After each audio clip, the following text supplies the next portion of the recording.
हम्म, स्वागत है दोस्तों। आज फिर से आपका गुरु कृपा क्लासेस के ऑनलाइन डिजिटल प्लेटफॉर्म पर लास्ट लेक्चर्स अपन देखो पहले से लेके चल रहे हैं। लेक्चर्स बायोटेक्नोलॉजी चैप्टर अपना चल रहा है, ठीक है। और कुछ लेक्चर अपलोड भी हो चुके हैं, कुछ अब अपलोड होंगे। तो आई होप आप लोगों को लेक्चर्स अच्छे लगे होंगे, है ना। और अच्छे लगेंगे अगर पढ़ोगे तो, क्योंकि मटेरियल मिल रहा है, पढ़ना है, एग्जाम में अच्छे से क्वेश्चंस फोड़ के आने हैं। तो आज का जो अपना लेक्चर रहेगा उसको अपन कंटिन्यू करेंगे पिछले वाले से कंबाइंड, ठीक है। कुछ अपन टूल्स पढ़ रहे थे, उन टूल्स के अंदर अपन ने एंजाइम्स पढ़े थे, रेस्ट्रिक्शन एंजाइम पढ़े थे, जेल इलेक्ट्रोफोरेसिस वाली टेक्निक पढ़ी थी, और उसके बाद लाइपेज, पॉलीमरेज वगैरह अपन ने पढ़ लिया। अब आज का जो टूल रहेगा ना अपना, वो अपन बात करेंगे क्या, क्लोनिंग संवाहक। तो आज का अपना टूल रहेगा क्लोनिंग क्लोनिंग संवाहक, ठीक है। मतलब अपन इंग्लिश में बोलते हैं इसको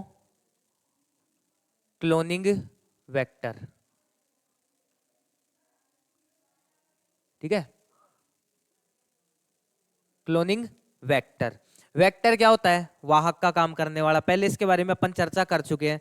और यहाँ पर क्लोनिंग वेक्टर बोला है, मतलब कि ये क्लोनिंग करवाने के लिए जो वेक्टर यूज में लिया जाएगा उसकी अपन बात कर रहे हैं, ठीक है। तो ज्यादातर क्या होता है ना कि नॉर्मली बैक्टीरियोफेज,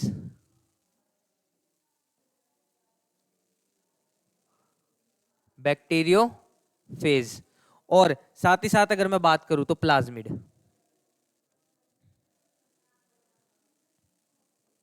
बैक्टीरियोफेज और प्लाज्मिड, इन दोनों को एज अ संवाहक, एज अ वेक्टर यूज में लिया जाता है, ठीक है। अब फिर बाद में अपन बात करते हैं कि कैसे संवाहक के लिए अपन कितनी बात करें, कितने होते हैं, कितने वेक्टर्स यूज में होते हैं। तो कुछ जीवों के अंदर हो सकता है ये एक या दो वेक्टर हो, लेकिन कुछ के अंदर 100 से 150 तक भी क्लोनिंग वेक्टर्स प्रेजेंट रह सकते हैं, ठीक है। तो यहाँ पर अपन ने बात कर ली, अब क्लोनिंग वेक्टर की बात कर ली है कि ठीक है, वेक्टर के रूप में बैक्टीरियोफेज और प्लाज्मिड को यूज में लिया जाता है। और फिर बात कर लिए कि कितने हो सकते हैं, एक से दो भी हो सकते हैं, या कईयों के अंदर 100 से 150 तक भी हो सकते हैं। फिर अपन बात करेंगे इस क्लोनिंग संवाहक की विशेषताएं, कि विशेषताएं क्या क्या होती है। तो क्लोनिंग वेक्टर की विशेषताएं,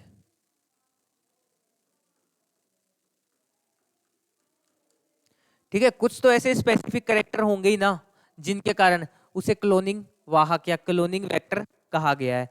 तो उसमें अपन बात करते हैं पहले प्रतिकृति का उद्गम, प्रतिकृति का उद्गम, ठीक है। ओरिजिन ऑफ रेप्लिकेशन,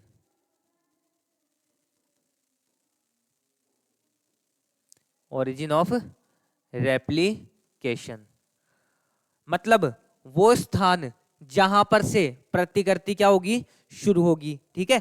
आवश्यक न्यूनक्रम वहां पर, मतलब आवश्यक न्यूनतम अनुक्रम वहां पर उपस्थित रहेगा जहां से प्रतिकृति करनी है।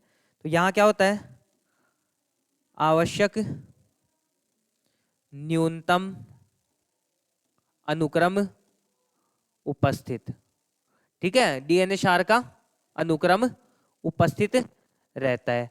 तो ओरिजिन ऑफ रेप्लिकेशन में क्या आता है, वहां पर एक आवश्यक न्यूनतम अनुक्रम उपस्थित रहता है जहां से प्रतिकृति करनी है। चलो ठीक है, पहला अपन ने देख लिया इसकी विशेषताओं में। दूसरी विशेषता है इसकी सेलेक्टेबल मार्कर। तो दूसरी विशेषता अपन देखेंगे वर्ण योग्य चिन्हक, वर्ण योग्य चिन्हक।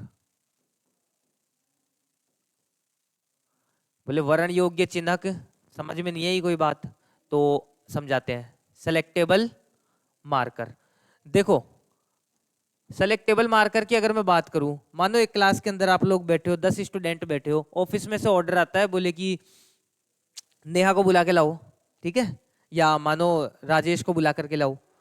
तो क्लास में मानो 10 बच्चे बैठे हो, 10 के 10 राजेश है, या 5 नेहा है 5 राजेश है, तो अब कौन से राजेश को बुलाना है?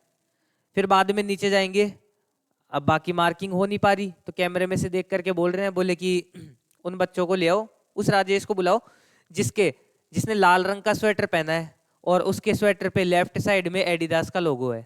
ठीक है, अब आराम से पियोन आएगा और बच्चे को बुला करके ले जाएगा। तो क्या सोचने को मिला यहाँ पे कि अपन ने मार्क कर दिया उसकी जगह को, है ना, मार्क कर दिया कि वो है लाल स्वेटर पहन रखा है और उसके लेफ्ट साइड में एडिडास का लोगो लगा हुआ है, तो मार्क किया है ना, बस यही मार्कर का काम है। मार्कर का काम मार्क करना। यहाँ पर अपन किसी चीज को मार्क कर रहे हैं, क्यों? पहचानने के लिए। ठीक है, अब पहचान अनुक्रम अपने को पता ही नहीं होगा कि कौन से वाले के साथ में अपने को क्या करना है, प्रतिकृति दर्शानी है, तो दर्शा पाएंगे क्या? नहीं दर्शा पाएंगे। ठीक है, तो यहां पर अपन बात करते हैं क्या करने में काम आते हैं, ये चिन्हित करने में काम आते हैं, चिन्हित करने में।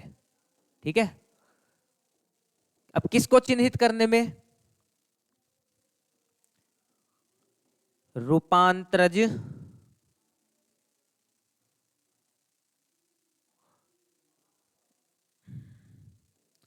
रूपांतरज को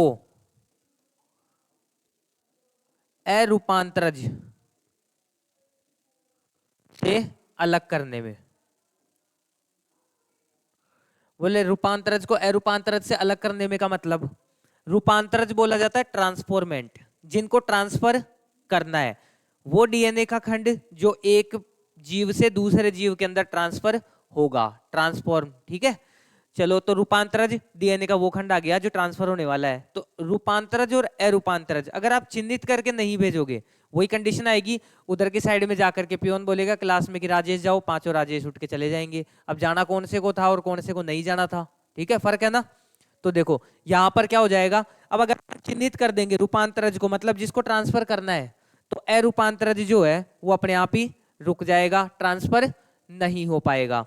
तो ये रूपांतरज को अरूपांतरज से चिन्हित करने में काम आते हैं। चलो फिर बाद में अपन एक एग्जांपल देख लेते हैं कि कैसे होते हैं ये। अब एग्जांपल में अपन देख लेते हैं इकोलाई। एग्जांपल में देखेंगे इकोलाई। ठीक है, इकोलाई जो होता है इसके अंदर कुछ वर्ण योग्य चिन्हक उपस्थित रहते हैं। कौन कौन से होते हैं? टेट्रा साइक्लिन, दूसरा क्लोरेम्फेनिकोल,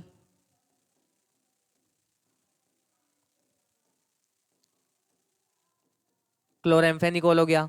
तीसरा अपन देख लेंगे एम्फिसिलिन,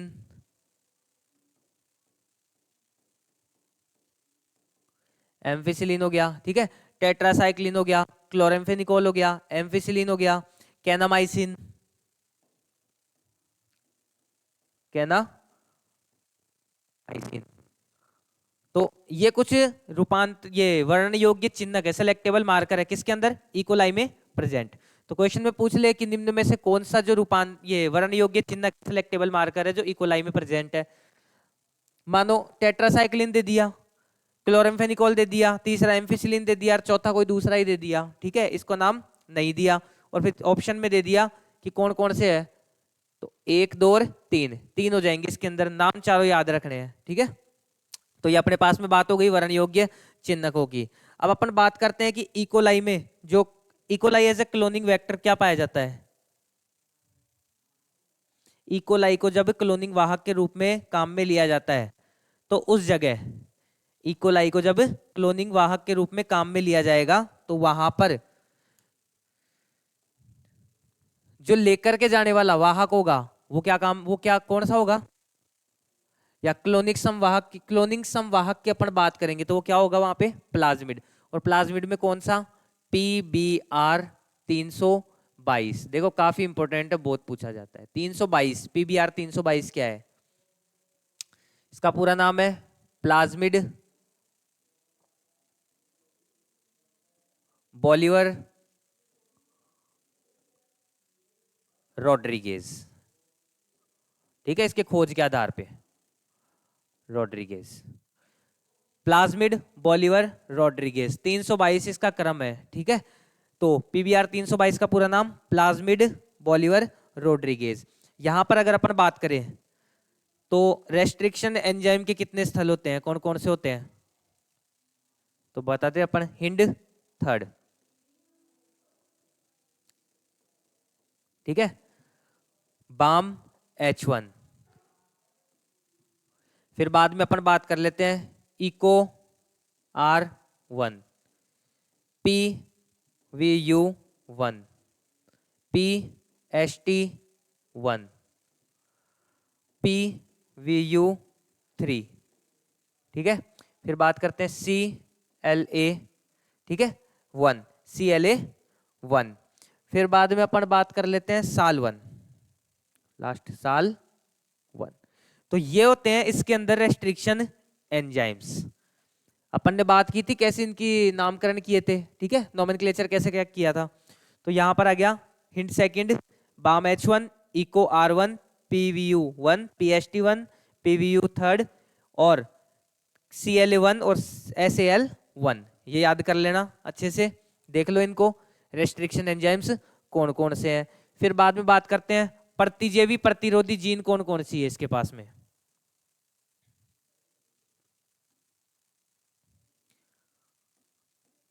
प्रतिजैवी प्रतिरोधी जीन, प्रतिजैवी प्रतिरोधी जीन कौन कौन सी है? तो यहां पर दो जीन आ जाएगी, एक तो एम्फिसिलिन जिसको अपन दर्शाते हैं AMPR। देखो आर का मतलब है यहाँ पे प्रतिरोधी, तो एम्फिसिलिन के प्रतिरोधी जीन है। और एक हो जाएगी टेट्रासाइक्लिन, टेट्रासाइक्लिन आर, आर मतलब रेजिस्टेंट। तो देखो पहले अपन ने बात की इसके रेस्ट्रिक्शन एंजाइम्स की, अब अपन बात कर लिए इसके अंदर प्रतिजैविक प्रतिरोधी जीन कौन कौन सी होती है, कौन कौन सी होती है? एम्फिसिलिन और टेट्रासाइक्लिन प्रतिरोधी जीन। उसके बाद में अपन बात करते हैं प्रतिकृति का जो उद्गम होता है इसमें, प्रतिकृति का उद्गम, इसको डिनोट किया जाता है ORI से, ठीक है, ओरिजिन ऑफ रेप्लिकेशन। और उसके बाद में अपन बात करते हैं जो प्रोटीन बनेगी, ठीक है, जो प्रोटीन का कोड होगा, तो प्रोटीन का कोड कौन सा होता है? प्रोटीन कोड, इसको अपन दर्शाते हैं ROP से, ठीक है, रेप्लिकेशन ऑफ प्रोटीन, जिस प्रोटीन के कोडिंग के लिए रेप्लिकेशन हो रही है, तो ROP। ये अपन ने दर्शा दिया PBR 322 को कि क्या क्या इसमें प्रेजेंट रहता है और क्या क्या इसमें प्रेजेंट नहीं रहता है। नाम अपन ने देख लिया इसका पूरा, प्लाज्मिड बॉलिवर रोड्रिगेज, 322 इसका क्रम है, ठीक है। चलो अब बात कर लेते हैं अपन इसके अंदर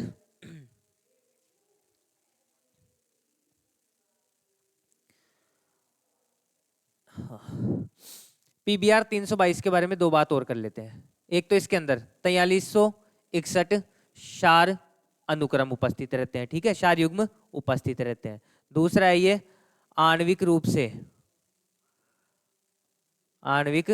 रूप से सबसे ज्यादा उपयोग में लिया जाने वाला वाहक है, सबसे उपयोगी वाहक के रूप में, ठीक है, काम करता है।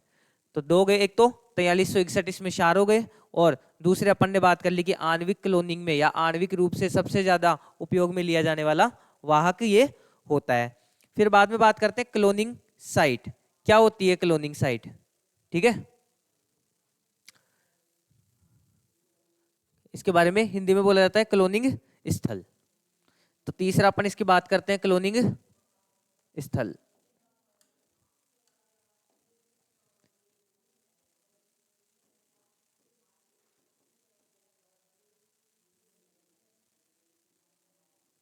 क्लोनिंग स्थल की अपन बात करते हैं, ठीक है। क्लोनिंग स्थल की अगर अपन बात करेंगे तो क्लोनिंग स्थल वो होता है जिस स्थान से क्लोनिंग शुरू होती है, जिस स्थान से क्लोनिंग शुरू होती है। चलो ठीक है, शुरू हो गई, बात कर लिया, पर इसका मतलब क्या होगा कि रेस्ट्रिक्शन एंजाइम के द्वारा वो क्षेत्र जहां रेस्ट्रिक्शन एंजाइम से कटा DNA जोड़ा जाता है, जोड़ा जाता है पुनर्योगज बनाने के लिए, ठीक है, क्या करा जाएगा? DNA को जोड़ा जाएगा। अब रेस्ट्रिक्शन साइट अपन क्लोनिंग के स्थल देख लेते हैं, ठीक है। पहचान स्थल की भी जरूरी होती है यहाँ पे। तो क्लोनिंग साइट अगर ज्यादा होगी, ठीक है, तो क्लोनिंग कैसी हो जाएगी, टफ, थोड़ी जटिल हो जाएगी। क्योंकि देखो एक तो एक स्थान है जहां पर अपन जाकर के बोल दे कि नहीं वहां पर जाकर के सामान लेकर के आ जा, बस चला जाएगा लेके आ जाएगा। एक अपन बोल दे जा मार्केट में जाके सामान लेकर के आ जा, तो उसको ढूंढने में ही टाइम लग जाएगा दुकानें, कि कौन सी दुकान से लेकर के आना है, कौन सी से नहीं लेकर के आना है, ठीक है। तो देखो अगर क्लोनिंग साइट ज्यादा होंगी तो क्लोनिंग क्या हो जाएगी, टफ रहेगी। लेकिन क्लोनिंग स्थल, क्लोनिंग साइट कम रहेगा, या मान लो सिंगल ही रहा, तो वहां पे क्लोनिंग कैसी रहेगी, इजी रहेगी, आसान रहेगी क्लोनिंग। चलो ठीक है, ये क्लोनिंग स्थल की बात की अपन ने। अब अपन बात कर लेते हैं पीबीआर 322 के बारे में थोड़ा सा, कि इसके अंदर देखो दो टाइप के अपन ने को देखने को मिले थे प्रतिरोधी जीन पीबीआर में। कौन से थे, एक तो एम्फिसिलिन रेजिस्टेंट और एक था टेट्रासाइक्लिन रेजिस्टेंट। बोले क्या, कैसे माने इसको कि ये टेट्रासाइक्लिन रेजिस्टेंट है, मतलब समझ में नहीं आया।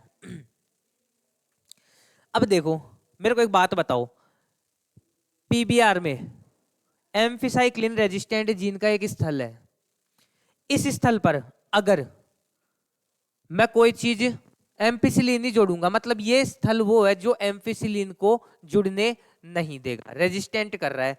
लेकिन अगर इस जगह मैंने कोई और चीज जोड़ दी, अन्य चीज जोड़ दी, तो अब उस जगह एम्पिसिलिन का अणु जुड़ जाएगा।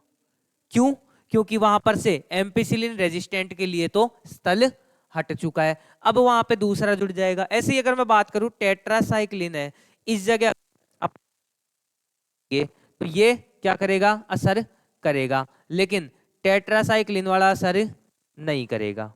क्यों, क्योंकि यहाँ पे टेट्रासाइक्लिन के लिए रेजिस्टेंट स्थल उपलब्ध है या जीन उपस्थित है।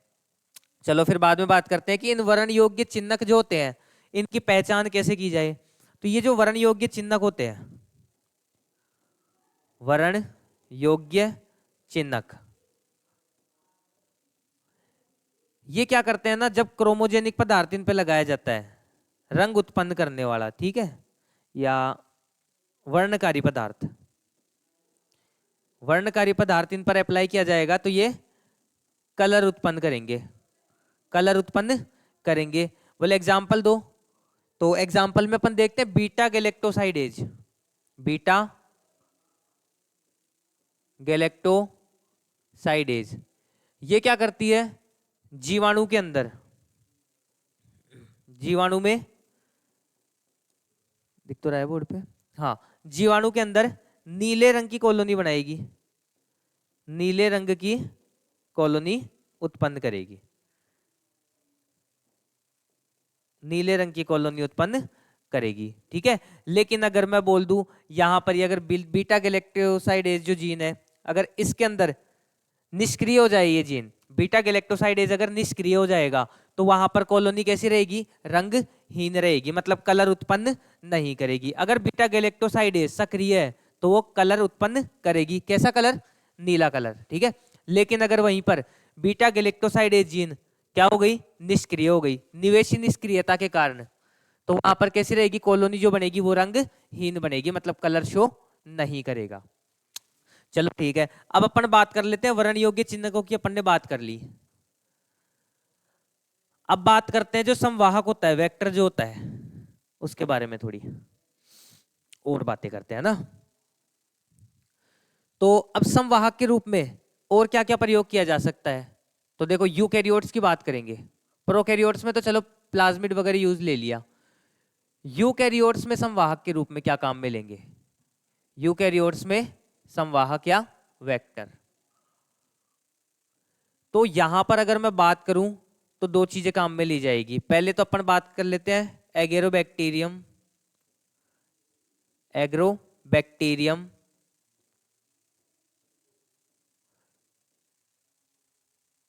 ट्यूमीफेशियंस, ट्यूमीफेशियंस,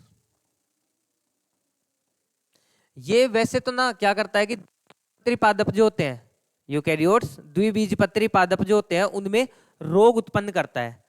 तो इसके बारे में अपन पहले इसके नेगेटिव फैक्ट देख लेते हैं कि क्या क्या ये कर सकता है ना, किस हद तक ये जा सकता है। तो ये क्या करता है, द्विबीजपत्री द्विबीजपत्री पादपों में रोग उत्पन्न करता है,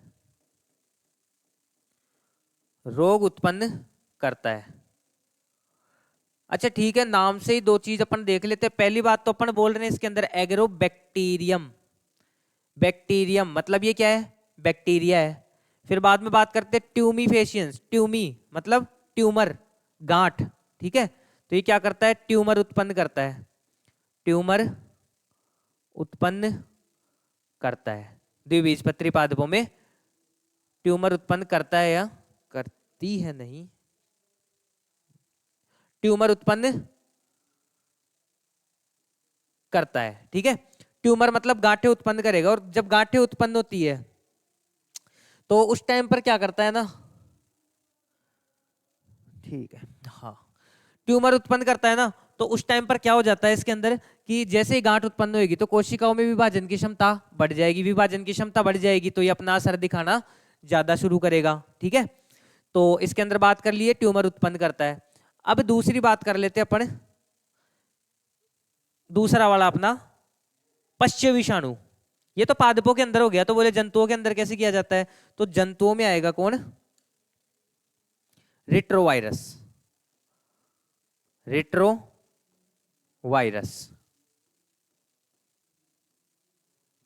पश्च विषाणु, पश्च विषाणु, ठीक है। पश्च विषाणु की बात करते हैं तो ये क्या करता है, अब ये जो है ना, ये फैलाएगा रोग किसके अंदर, जंतुओं के अंदर, ये फैलाएगा जंतुओं में, जंतु में रोग उत्पन्न करता है। अब जंतुओं में रोग उत्पन्न करता है, और ये भी कैसे करता है, कैंसर कोशिकाओं में चेंज कर देता है। नॉर्मल सेल्स को, नॉर्मल सेल साधारण कोशिकाओं को किस में चेंज कर देगा, कैंसर सेल्स में, कैंसर सेल्स में ये चेंज कर देता है। तो देखो दो चीज देख लिए, पादप वाले में क्या कर रहा था, ट्यूमर उत्पन्न कर रहा था, पादप में रोग उत्पन्न कर रहा था, और रेट्रोवायरस जो है ये क्या करेगा, जंतुओं में रोग उत्पन्न करेगा, कैसे, नॉर्मल सेल्स को कैंसर सेल्स में बदल देगा, ठीक है।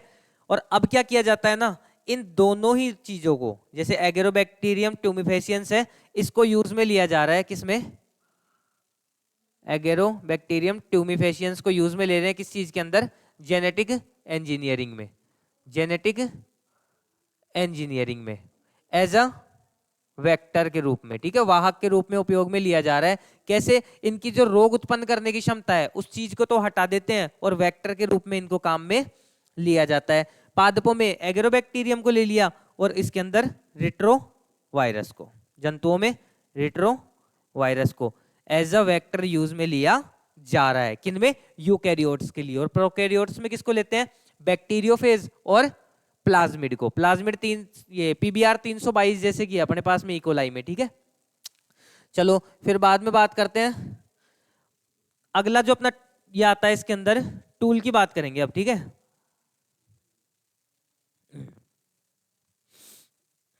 परपोषी जीव की बात कर लेंगे अब, कि चलो इतना तो कर लिया कि पहचान भी लिया, स्थल भी पहचान लिया, सब कुछ काम कर लिया अपन ने, क्लोनिंग के लिए साइट्स भी देख ली, ओरिजिन रेप्लिकेशन भी देख लिया। अब अपना अगला टूल आता है परपोषी जीव, क्योंकि स्थानांतरण करना है ना उसमें, तो परपोषी जीव भी देखना पड़ेगा अपने को, परपोषी जीव।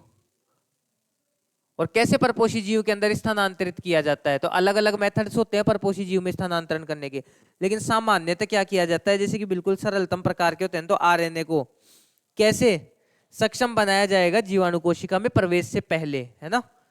तो चलो ठीक है, देखते हैं।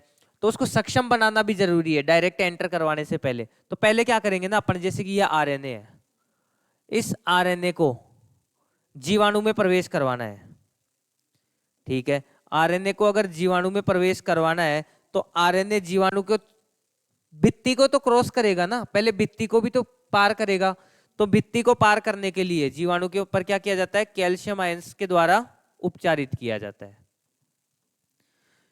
क्यों? क्योंकि कैल्शियम आयंस जो होंगे ये जीवाणु की भित्ति को छिद्रित कर देंगे, छिद्र उत्पन्न कर देंगे। चलो ठीक है, उसके बाद में क्या किया जाएगा, बर्फ पर रखा जाएगा। ठीक है, इस जीवाणु को बर्फ पर रखा जाएगा। अब इसके अंदर आरएनए प्रवेश कर चुका है, फिर इसे बर्फ पर रखा जाएगा और यहां पर बलपूर्वक प्रवेश करवाया जाएगा। ठीक है, प्रेस किया जाएगा इसको बलपूर्वक। बलपूर्वक प्रवेश करवाने के बाद में फिर से इसको क्या किया जाएगा, 42 डिग्री सेल्सियस पर गर्म किया जाएगा। अब 42 डिग्री सेल्सियस पर गर्म हीट किया जाएगा। 42 डिग्री सेल्सियस पर गर्म करने के बाद वापस से क्या, बर्फ पर रखा जाएगा। तो देखो अब क्या क्या हुआ, पहले आरएनए को प्रवेश करवाना है जीवाणु के अंदर, तो कैल्शियम द्वारा उपचारित करवाया जाएगा। जीवाणु की भित्ति में छोटे छोटे छिद्र उत्पन्न हो जाएंगे जिससे आरएनए प्रवेश करने की कोशिश करेगा। फिर उसको बर्फ पर रखेंगे और बलपूर्वक प्रेस किया जाएगा। ठीक है, बलपूर्वक उसको अंदर एंट्री दिलवाई जाएगी। फिर वापस से उसको 42 डिग्री सेल्सियस पर गर्म करेंगे और उसके बाद में वापस बर्फ पर रखेंगे। इस प्रकार से परपोषी जीव को तैयार किया जाता है। ठीक है, अब परपोषी जीव को तैयार करने के बाद में अपन देखेंगे कि और कौन कौन से मेथड्स हैं जिनके द्वारा उसको एंट्री दिलवाई जाएगी। तो उसके लिए अपन बात करते हैं methods to enter the DNA in host cell. तो अन्य विधि देख लेंगे, अन्य विधियां। अन्य विधियों में पहले अपन देखेंगे माइक्रो इंजेक्शन, सूक्ष्म अंतःक्षेपण। सूक्ष्म अंतःक्षेपण। ठीक है, सूक्ष्म अंतःक्षेपण के अंदर क्या किया जाएगा, कुछ नहीं किया जाएगा। तो बोले बता क्यों रहे हो, नहीं बताना जरूरी है। ठीक है, सूक्ष्म अंतःक्षेपण में किया जाएगा, यह विधि उपयोग में ली जाती है जंतु कोशिका के अंदर, जंतु कोशिका में, जंतु कोशिका में। और जंतु कोशिका में क्या किया जाएगा, सीधे केंद्रक में प्रवेश।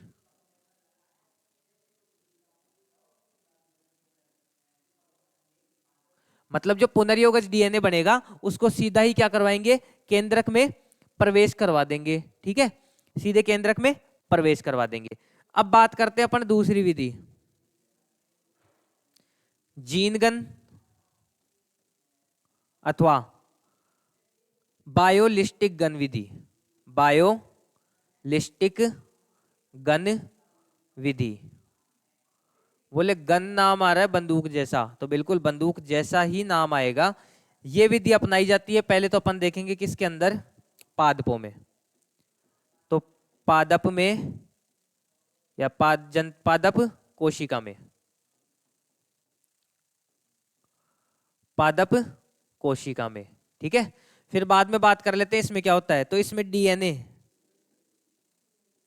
से लेपित सोने या टंगस्टन की गोली, सोने या टंगस्टन की गोली को दागा जाता है। टंगस्टन की गोली काम में ली जाती है। ठीक है, एक बंदूक जैसी चीज होती है जिसके अंदर क्या किया जाता है, डीएनए से लेपित, मतलब एक सोने की गोली है, टंगस्टन की गोली है, उस पर डीएनए को लिपेट दिया जाता है जो पुनर्योगज डीएनए, और उसको शरीर के अंदर एंट्री दिलवा देते हैं। शरीर में किसके, पादप कोशिका के अंदर। ठीक है, पादप में कौन सी विधि आएगी, जीन गन, और जंतु में सूक्ष्म अंतःक्षेपण। तीसरे टाइप की जो विधि है उसमें अपन जैसे कि अभी देखे ना एग्रोबैक्टीरियम, तो उनकी बात कर लेंगे। तीसरे टाइप की विधि के अंदर अपन रोग उत्पन्न करने वाले जीवों को काम में लेंगे, लेकिन वो उस टाइम पर रोग उत्पन्न नहीं करेंगे। तो इसको बोला जाता है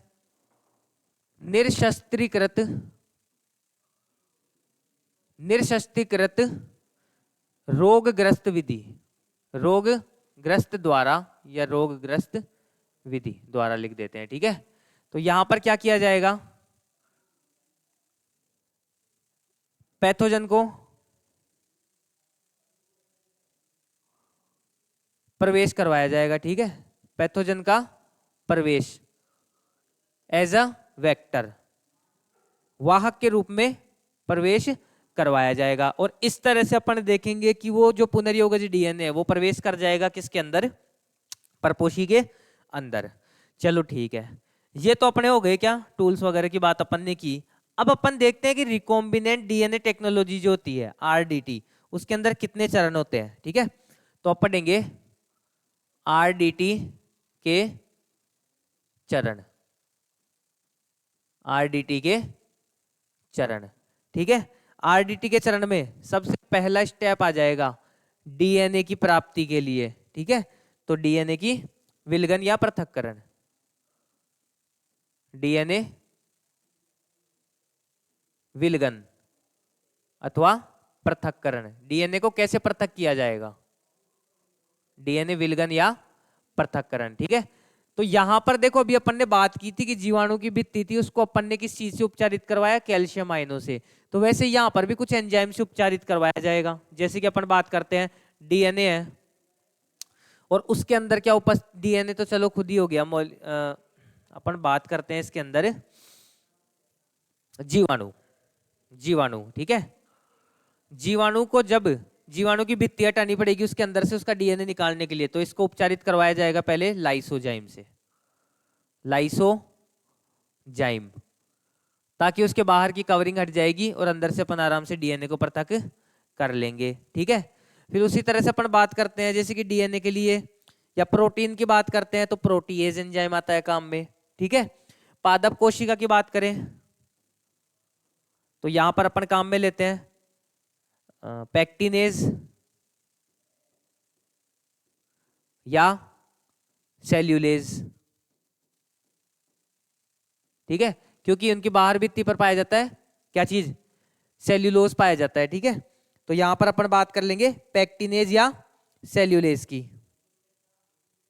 फिर बाद में अपन बात करते हैं जैसे कवक होते हैं, उनकी भित्ति बनी होती है काइटिन की, तो यहां अपन यूज में ले लेंगे काइटिनेज। जब अपन बाहर की भित्ति जो है, एक मिनट है ना,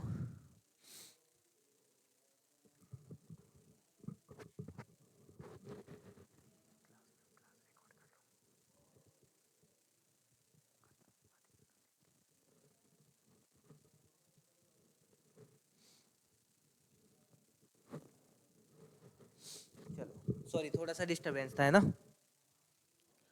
तो फिर अपन बात करते हैं, अब देखो अगर मैं इसकी बात करूं काइटिन काइटिनेज, ठीक है। तो इस तरह से पहले डीएनए को विलगित किया जाएगा या पृथक्करण किया जाएगा। उसके बाद में अपन क्या करते हैं, उसके बाद में अपन करेंगे डीएनए को काटेंगे खंडों में, ठीक है।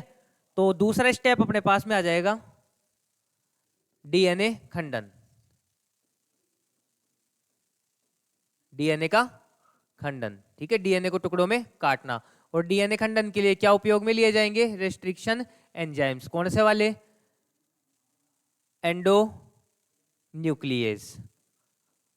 और रेस्ट्रिक्शन एंडो न्यूक्लियस काम में लेकर के अपन क्या कर देंगे, इन डीएनए खंडों को पृथक कर लेंगे। और साथ ही साथ यहां पर और क्या की जाएगी, उन खंडों को जो काट दिया अब तो उनको पृथक तो कर लिया, लेकिन पृथक करने के लिए कौन सी विधि, तो जेल इलेक्ट्रोफोरेसिस, ठीक है। दोनों विधि के बारे में अपन पढ़ चुके हैं प्रीवियस लेक्चर के अंदर। जेल इलेक्ट्रोफोरेसिस द्वारा एनोड की ओर गति करते हैं, ठीक है, कण, चलो ठीक है, टुकड़े नेगेटिव चार्ज होता है क्योंकि डीएनए का, तो इस तरह से अपन उनके टुकड़ों को पृथक कर लेंगे। फिर तीसरा स्टेप आता है अपने पास में पुनर्योगज डीएनए का निर्माण। तो दो स्टेप तो हो गए, तीसरा अपन लेते हैं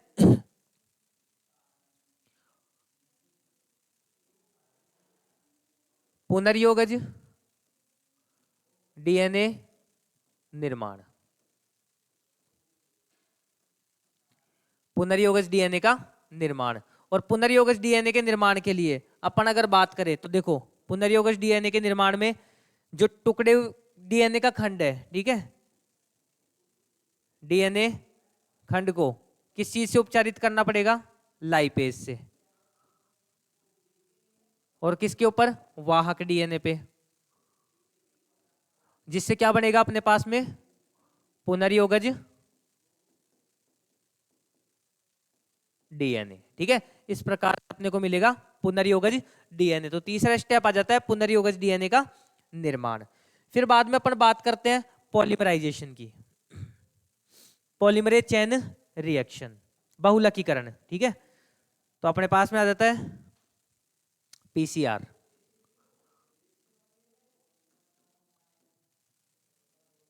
पॉलीमरेज चेन रिएक्शन। ठीक है, इसमें क्या होगा, पॉलीमराइजेशन होगा।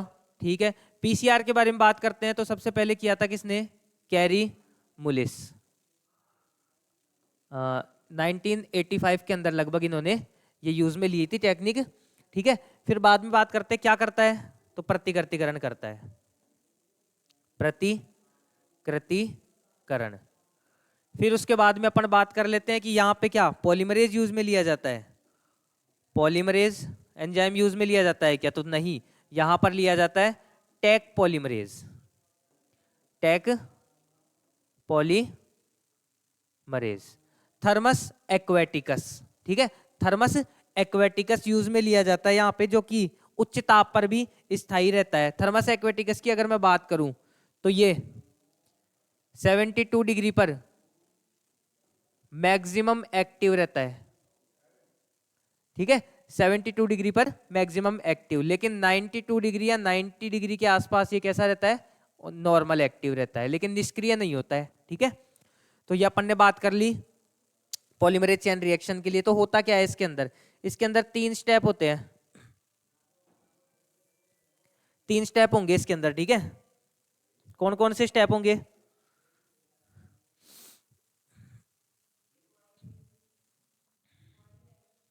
तो कौन कौन से स्टेप हो गए इसके अंदर। पहला आ गया डीनेचुरेशन, डीनेचुरेशन हिंदी में बोलते हैं निष्क्रियकरण, निष्क्रियकरण। निष्क्रियकरण में क्या होता है, निष्क्रिय होता है मतलब जैसे कि ये कोई डीएनए का टुकड़ा है। ठीक है, तो इसको क्या करेंगे, हीट दे करके तोड़ देंगे। ठीक है, ताप दे करके कट कर लेंगे इसको अलग अलग में।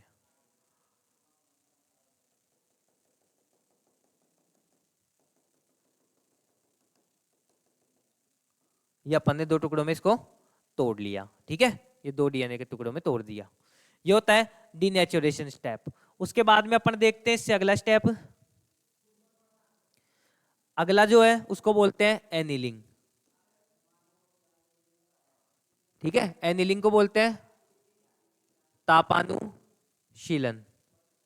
मतलब अभी देखो अपन ने टेम्परेचर दिया था और उसको तोड़ दिया था, और वहां पर अब क्या जोड़ देंगे, यहाँ पर एक प्राइमर जोड़ देंगे। ठीक है, एक छोटा डीएनए का अनुक्रम जो क्या करेगा आगे जा करके और संपूर्ण डीएनए का निर्माण करवाने में सहायता करेगा। ठीक है, ये अपन ने प्राइमर जोड़ दिया, ये वाला स्टेप आ गया जो अपन ने दूसरा डायग्राम बनाया था। ठीक है, तीसरे स्टेप में अपन क्या करेंगे, तीसरा स्टेप आता है अपना इलोंगेशन या प्रसार। तीसरा आ गया इलोंगेशन, इलोंगेशन या प्रसार। प्रसार मतलब फैलना। तो अब ये आगे इलोंगेट होगा, यहां पर काम में लिया जाएगा क्या, जैसे कि ये डीएनए था, इसके अंदर ये आगे की ओर बढ़ता चलेगा, इसी तरह से यहां पर भी ये आगे की ओर बढ़ता हुआ चलेगा। ठीक है, ये इस साइड में था, सॉरी, ये आ गया। यहां पर अपन ने यूज में लिया है क्या, Taq polymerase. Taq polymerase enzyme यहां पर अपन ने उपयोग में लिया है, और इसलिए क्या कर देगा, लगभग 30 बार चक्र ये चलेगा। ठीक है, 30 बार चक्र ये चलेगा, और 30 बार के चक्र के बाद में क्या बनेगा,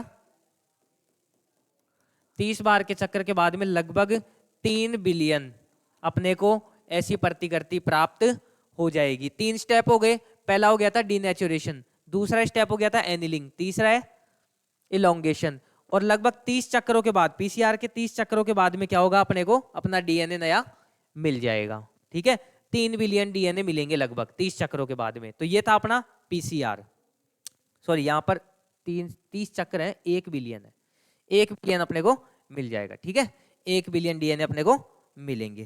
फिर बाद में अपन बात करते हैं कि अपना जो अगला स्टेप है, अगला स्टेप क्या आता है? अगले स्टेप आएगा परपोषी के अंदर स्थानांतरण जो होगा उसके बारे में है, परपोषी के स्थानांतरण के बारे में है। तो उसके बारे में अपन बात करेंगे कि अब परपोषी के अंदर स्थानांतरण अपना चौथा स्टेप है ये, परपोषी में स्थानांतरण।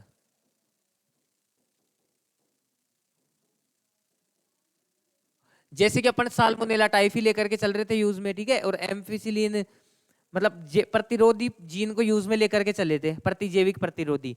तो अब यहां पर क्या है ना कि प्लेट के ऊपर परपोषी को स्थानांतरित कराने के बाद में इकोलाई में, ठीक है, 2 टाइप की कॉलोनी बन जाएगी। एक के अंदर क्या होगा, एम्फिसिलिन रेजिस्टेंट जीन डालेंगे और एक में नहीं डालेंगे। तो यहां पर क्या होगा, रूपांतरज तो रह जाएंगे और अरूपांतरज हट जाएंगे। इस प्रकार से परपोषी के अंदर वो अपना आगे से आगे परिवर्तन करते चलते हैं, ठीक है। रूपांतरित कोशिकाएं तो जिंदा रहेगी और अरूपांतरित कोशिकाएं मृत हो जाएगी। और उसके बाद में ये 5वां स्टेप था, सॉरी अपना, ठीक है, पीसीआर था अपना चौथा। तो लास्ट स्टेप इसके बारे में अपन देखेंगे तो कौन सा होता है, आरडीटी का लास्ट स्टेप हो जाएगा व्यापक पैमाने पर संवर्धन। मतलब ऐसा थोड़ी ना है कि बस सिंगल अपने को मिल गया प्रोडक्ट तो काफी है, नहीं, व्यापक पैमाने पर मतलब ज्यादा से ज्यादा उसको क्या करना पड़ेगा, संवर्धित करना पड़ेगा। अब क्या होता है, जो प्रोटीन कूटलेखन करती है, जो प्रोटीन कूटलेखन कर रही है, उसके लिए जीन को विषमजात परपोषी में अभिव्यक्ति करवाना पड़ता है और ऐसी प्रोटीन को बोलते हैं पुनर्योगज प्रोटीन, ठीक है। तो छठा अपना हो जाएगा व्यापक पैमाने पर परिवर्धन, ठीक है। तो अब क्या करना पड़ेगा ना, इस जीन को ज्यादा से ज्यादा ग्रोथ करवाना है, ज्यादा से ज्यादा मिले, और जिस प्रोटीन के लिए कूटलेखन हो रहा है तो वो कौन सी होगी, पुनर्योगज प्रोटीन। अब नॉर्मल अपने को कम संख्या में अगर ये चीज संवर्धन करवाना है तो वो तो कहां पे मिल जाएगा। अब संवर्धन में भी पृथक्करण और शोधन भी होता है, ठीक है, पृथक्कृत करेंगे उसको, शोधित करेंगे।